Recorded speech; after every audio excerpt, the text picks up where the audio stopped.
السلام عليكم. اليوم ان شاء الله نوجدو الساندويتش ديال التون. بسم الله.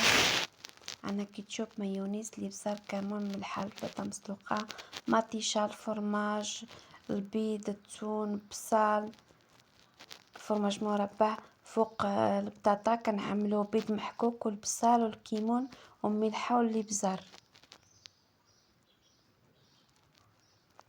نخلطو كلشي، نزيدو عليه شويه ديال المايونيز دار، نحيد الكمير ديالنا ديك اللب ديالو في الوسط باش كيجي خاوي. ديك العجينه ديالو كنحيدوها. الفرماج مثلث او مايونيز اللي بغيتي. كنعملو عليه التون،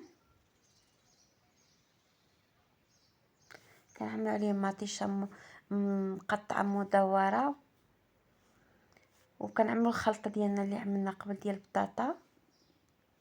نعملو عليه الكيتشوب،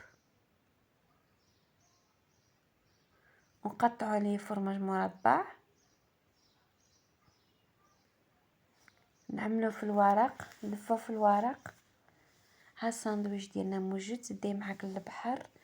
يلا بالصحه والسلامه.